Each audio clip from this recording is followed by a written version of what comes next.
Estamos de volta com o nosso programa Sempre com Você e quero já mandar as nossas condolências para a família do seu Bernabé Pavão, que descansou hoje às 4h50 da manhã. Ele é o pai da Maria Bernadette Pavão, o padre conhece também, o esposo dela também é professor, né? Sim, o Edmilson é casado com a Bernadette, né? E a gente gostaria de expressar por parte do Instituto também de Teologia, o nosso afeto, a nossa oração, pedindo a consolação de Deus para a família e que Deus acolha no seu amor, na sua casa, para um abraço eterno, este seu filho Bernabé que partiu.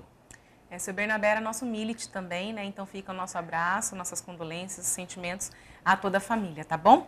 Padre, antes de começarmos então, uma bênção para a Rose, ela agradece a proteção da sua família. Também para Eliana Calarge, de TV Morena, também pede pela sua família. Por Ramiro Antunes Pereira, que está na UTI também. Que Deus escute as preces e conceda a todos vocês a bênção desejada e almejada. Assim seja. Amém. Padre, estamos falando hoje, sobre o Sínodo dos Bispos que está acontecendo. E o senhor estava falando que esse sínodo ele foi criado em 65, né? Ele foi criado em 65. A gente tem o quê? Depois disso, 2 anos parece que teve o primeiro sínodo, né? Exatamente. A realização concreta do primeiro tema, o sínodo reuniu-se ordinariamente, digamos assim, em 1967. Porque, atenção, ele tem uma reunião ordinária e extraordinária. Ordinária, normalmente, a cada 4 anos. Cada 4 anos. Extraordinário, o Papa pode convocar a qualquer momento. Por exemplo, aconteceu uma coisa extraordinária no Sínodo da Família, o último, do qual nasceu como fruto do documento, a exortação apostólica pós-sinodal Amoris Laetitia. O Papa fez 2 sínodos sobre um mesmo tema, para ver como é importante o tema da família. Fez o ordinário, que seria no período de 4 anos em relação ao sínodo anterior, mas também estabeleceu logo em seguida, por causa da complexidade da temática, um outro sínodo extraordinário. Então, ordinariamente o sínodo se reúne normalmente a cada 4 anos. Extraordinariamente, quando o Papa achar por bem. Você estava falando que os bispos se reúnem do Brasil inteiro, do mundo inteiro, né? Não vão todos os bispos, né? Porque são muitos bispos. Por exemplo, os cardeais, eles têm que estar lá. Como é que é? E essa escolha desses bispos? Então, os critérios são sempre aqueles cargos afins de relevância e importância em grandes regiões onde a igreja se encontra no mundo. Outro, pessoas relacionadas à temática.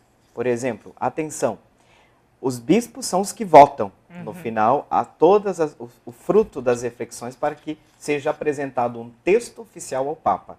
Mas participam do sínodos leigos, leigas, peritos, inúmeras pessoas. Não são só os bispos. Olha. Mas existe um momento da plenária, onde ela é privativa, e ali onde os bispos vão votar, os bispos vão dar o placet ou não placet, quer dizer, aceitar ou não as preposições, porque no final se entrega o documento pronto para o Papa. Fruto das reflexões, fruto de todo um percurso. Por quê? Porque normalmente o sínodo tem pedido que se tenha uma escuta da Igreja Universal, de modo que quando se reúne o sínodo, já teve toda uma fase preparatória, toda uma fase propedêutica que antecede. Por quê? Porque se pede que os bispos escutem as dioceses, escutem as bases. Então, em torno das 200, 300 pessoas. Não são, porque vejam, sínodo é diferente de um concílio. O concílio ecumênico, aí é exigido a presença dos bispos de todo mundo, bispos e cardeais. E os cardeais, como você perguntou, alguns deles são chamados, não são todos. Nem todo o colégio cardinalício participa do sínodo, mas sempre à frente, com certeza, tem uma presença representativa. É sempre representatividade. Nós não temos outro concílio depois do Concílio Vaticano II, né? Já tem 50 anos. Mas seria esses sínodos também, sei lá, não sei se eu posso dizer, pré-concílios, alguma coisa assim, para não se fazer um concílio, que seria algo muito grande, né? E há uma mudança em todas, eu não sei se posso dizer, em todas as normativas assim da nossa igreja, mas o sínodo que trabalha detalhadamente e especificamente cada tema. Você interpretou de maneira fantástica. Não se chama, na verdade, mas quase todos os temas que os sínodos, que o Papa escolheu para os temas dos sínodos, eles têm 2 coisas. Uma, relevância na atualidade, porque trazem uma problemática que precisa ser tratada diante de uma crise enorme, como estamos vivendo, diga-se de passagem, mas também sempre tem sintonia com algum ponto do concílio. Então seriam pequenos concílios, frutos do grande concílio. É como se fossem pequenos filhos, pequenas reuniões do Concílio Vaticano II. E normalmente as temáticas são inspiradas no concílio, porque o concílio é uma bússola. Né? É uma bússola com a qual a igreja permanece segura e fiel às suas orientações básicas, né? Às suas orientações fundamentais. E o Concílio Vaticano II promoveu essa mentalidade sinodal colegial da igreja, de tal modo que hoje existe um processo muito mais participativo, hoje existe um processo muito mais exatamente sinodal, né? Do caminhar juntos. Não é um papa que se sente um monarca absoluto, porque eu acho engraçado quando as pessoas parecem que salivam quando diz a igreja não é uma democracia. Cuidado! Dizer que a igreja não é uma democracia não significa que a igreja é um totalitarismo. A igreja é mais do que uma democracia. Mas dizer ela não é uma democracia, tá bom, mas ela não é também uma monarquia. Por quê? Porque a igreja não se espelha em nenhum sistema político do mundo. Não é da sua estrutura. De fato, a igreja não é democrática. Se nós entendemos por democrático aquilo que nós aurimos do conhecimento que nós temos hoje do ser democrático. Porque, atenção, o fato de que nós temos uma colegialidade e uma escuta maior não tira um outro aspecto. O ministério da síntese pertence ao Papa e nas dioceses ao bispo. O bispo vai escutar todo mundo, mas vai chegar uma hora que eu gosto desse termo, Antonielli, ministério da síntese, o serviço da síntese na igreja. Escuta a tese e a antítese, mas sai com a síntese, são os bispos. E no caso da Igreja Universal é o Papa. É como se nós podemos falar, nós podemos opinar, mas nós não podemos escolher, votar, né, padre? A gente não pode ir lá e votar. Eles vão acolher isso que nós falamos, a voz, né, do povo aqui, e vão levar para lá, acredito eu, né, para que isso seja conversado. Você estava falando sobre os temas, né? Tivemos, você falou da família, né? Foi o último antes desse agora, da juventude? Foi o último, foi praticamente, se não me engano, agora o que resultou na Amoris Laetitia, né? Porque eu fiquei pensando, eu falei, parece que teve mais recente, agora você falou que não, que ele teve um ordinário e um extraordinário, por isso que parece que foi tão recente, né? Exatamente, parece. Dos outros temas, assim, né, que esses sínodos trabalharam, padre, o que trouxe de mudanças, assim, né, que a gente pode ver? Porque a gente já trabalhou Amoris Laetitia aqui, né, quando foi lançada a exortação apostólica. Nós temos outras, até quero te perguntar, as exortações apostólicas, elas nascem só dos sínodos ou não? Porque a gente tem outras, né? Existem outras, mas hoje elas já vêm com uma adjetivação maior. Exortação apostólica pós-sinodal. Tá? Ela já vem com esta... Porque... Existem exortações apostólicas que não são. Tá, porque até pouco tempo atrás, quando você veio aqui, a gente falou sobre uma, né? Foi a... Gente, o nome... É que você falou tanto o nome dela em latim. É da santidade no dia de hoje, né? Isso, a santidade. Alegrai-vos e exultai, né? Gaudete exultate, que falar em latim aí é meio... A língua enrola um pouco. Mas é isso mesmo. E olha que coisa interessante. Eu estava olhando um pouco, até para vir para cá, me preparando um pouco melhor, para poder servir melhor de canal de informação. Gente, todos os temas terminaram em documentos monumentais. Até para minha surpresa, Evangelii Nuntiandi, a evangelização da igreja nos tempos modernos, foi o tema do terceiro sínodo dos bispos. Isso, Atenção, nasceu um documento que é um monumento toda a nova evangelização, inclusive quando São João Paulo II falou da nova evangelização, novos métodos, novos caminhos, olha, ele se baseou praticamente na Evangelii Nuntiandi. O quinto tema foi escolhido o tema da família. Atenção, tema da família, e nasceu do quinto sínodo geral dos bispos, reunidos com o Papa em Roma. Atenção, que tema nasceu? Família. Já no quinto, a família já preocupava a igreja enquanto tema. Nasceu a famosíssima exortação apostólica Familiares Consortio. Nasceu deste quinto sínodo geral dos bispos reunidos com o Papa. E outra coisa que eu fui, por curiosidade, o tema dos leigos, o protagonismo dos leigos, a importância dos leigos. O sétimo sínodo dos bispos tratou sobre os leigos. E agora eu estou dando a disciplina, aliás, já dei a disciplina Teologia do Laicato, e a gente utiliza um documento que também foi fruto das reflexões do sínodo, do sétimo sínodo, Christi Fidelis Laicis, que tratou exatamente da missão e da vocação dos cristãos leigos.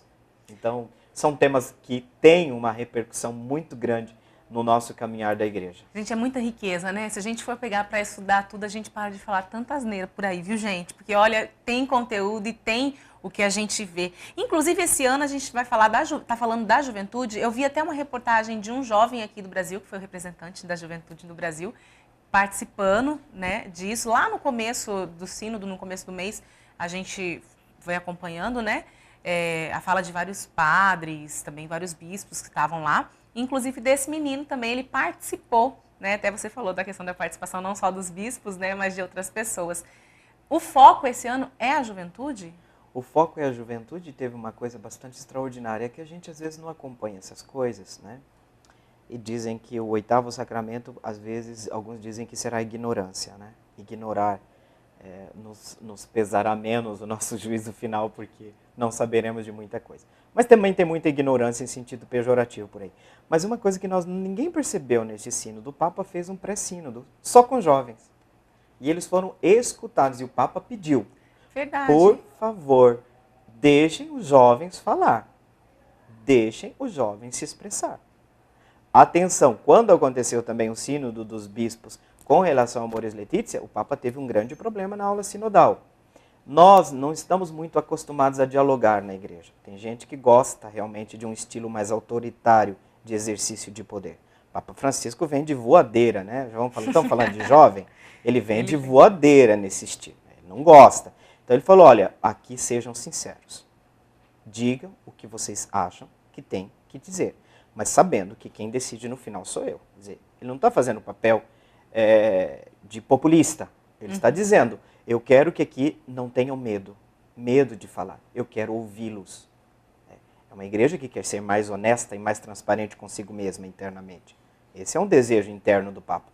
Gente, foi um pré-sínodo muito interessante, onde que os membros do pré-sínodo foram todos jovens. E o Papa fez com ênfase, eu quero que os jovens sejam escutados. Por quê? Eu tenho a impressão, eu morei 9 anos na Itália. Às vezes eu tinha a impressão que por um certo tempo a estrutura da Cúria Romana ou do Vaticano me parece assim, que ela quer que as pessoas digam aquilo que ela já sabe. Ou as pessoas vêm para dizer o que Roma quer ouvir. Eu acredito que isso não ajude a igreja. Não ajuda. Eu vou porque eu sei como você pensa, eu sei como é a sua linha e eu digo o que você quer ouvir. Não. Se é uma escuta, tem que ser uma escuta sincera e honesta da realidade. Tá? Então eu acho que discussões e debates, o Papa mesmo fala, o confronto é importante. Não é o fim do mundo. Os concílios, todos os concílios ecumênicos, os grandes primeiros 7 concílios da igreja, tinham brigas homéricas. Exatamente, o debate não é um problema em si. Né? Fingir que está tudo bem é um grande problema. E aí eu acredito assim que esse tema de agora é profundamente desafiador. Desafiador não só para a América Latina, mas sobretudo para a Europa.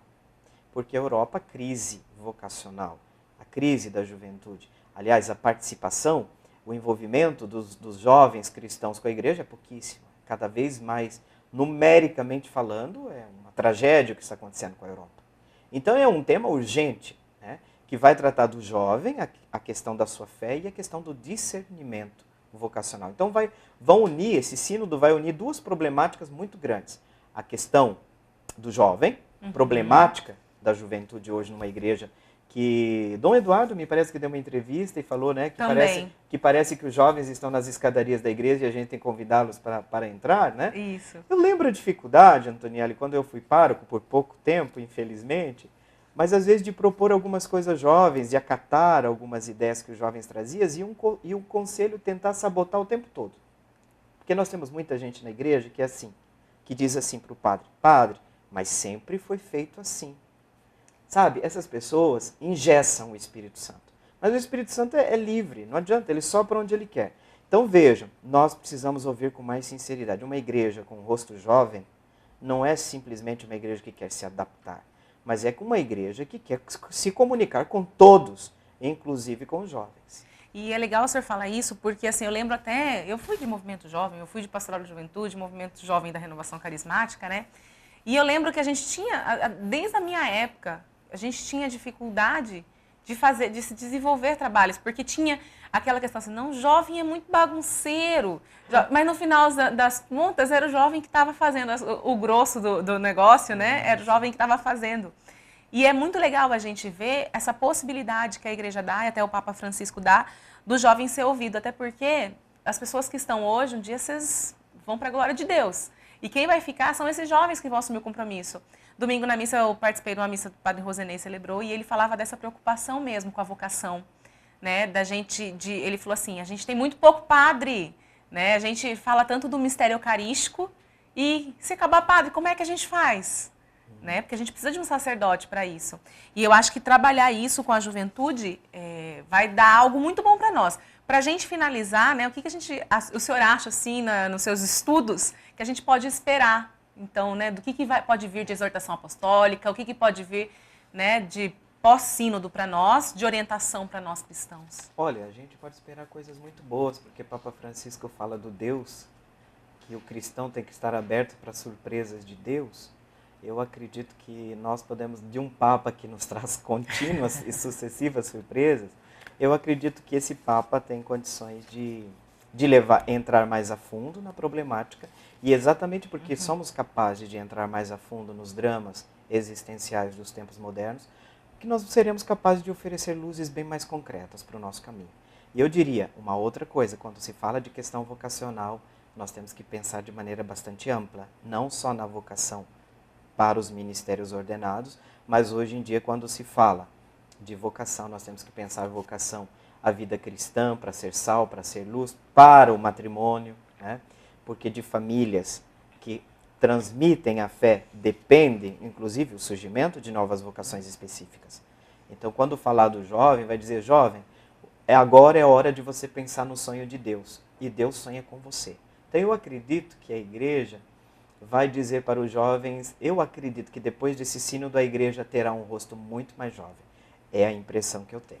E Jornada Mundial ano que vem também vai ter um gostinho de pós-sínodo, né? Também. Com certeza. Me parece que é uma igreja, eu vejo, muito mais aberta e disposta a dialogar, a fazer suas as grandes angústias da humanidade e caminhar junto com a gente. Então, eu espero, assim, coisas muito, muito boas, né? A gente tem que sair desse viés de polemização, que não é só da política, mas da própria igreja, de polarizações extremistas, de progressistas ou de conservadores, mas pensar que todos nós estamos na mesma barca, né? Todos nós queremos a implantação do reino de Deus, todos nós, pelo menos na intenção, queremos que Deus e o seu reino aconteça entre nós. Então eu acredito que vamos ouvir os jovens e vamos tentar agora ajudar a igreja a tomar um rosto um pouco mais jovial. É compromisso de todo mundo, né, Padre? Nós, todo mundo não, de todos nós que somos cristãos católicos, né? Exatamente. Padre, para a gente encerrar, uma bênção por Wesley Costa Lemos. Wesley, Deus conhece as suas necessidades, que o Senhor lhe conceda esta bênção, realize os desejos profundos do seu coração. Assim seja. Amém. Amém. Padre, obrigada, viu, mais uma vez pela sua presença aqui. Sabia que me veio? A gente podia fazer antes do final do ano, o que você acha? A gente fazer um perfil do Papa Francisco. A gente trazer um pouquinho do que é o Papa Francisco, que ele representa nesse novo tempo da nossa igreja. Porque a gente está num tempo muito oportuno e ele é um Papa, como o senhor disse, que ouve, né, que toma suas decisões, mas que ele entende a realidade da humanidade, né? Sim. Que eu você acredito acha? que seja uma ótima inspiração. Aliás, quando o Papa foi eleito, eu estava na praça, né? Na Praça Sério? São Pedro. A gente estava aqui na salinha assistindo pela televisão, esperando a fumacinha aparecer. Olha só. Eu acredito que seria interessante. A gente pode, sim. De fato, eu recebi alguns telefonemas daqui, de alguns meios de comunicação, exatamente para colocar um pouco como foi isso e o que significou o Papa Francisco, né? Uma explosão de jovialidade, de surpresas, mas eu acredito que seria um excelente tema. Eu acho que nós vamos falar antes do Advento. Antes do Advento, porque aí quando vai chegando o Natal, a gente já vai, né, ficando mais preocupado com esses assuntos. Muito obrigada, viu? Eu que agradeço. A segunda oportunidade que eu tive aqui e é sempre para mim também uma grande alegria. A gente fica feliz. Nós vamos para um rápido intervalo e a gente já volta. E você não sai daí não, tá bom? Que tem notícia ainda hoje aqui.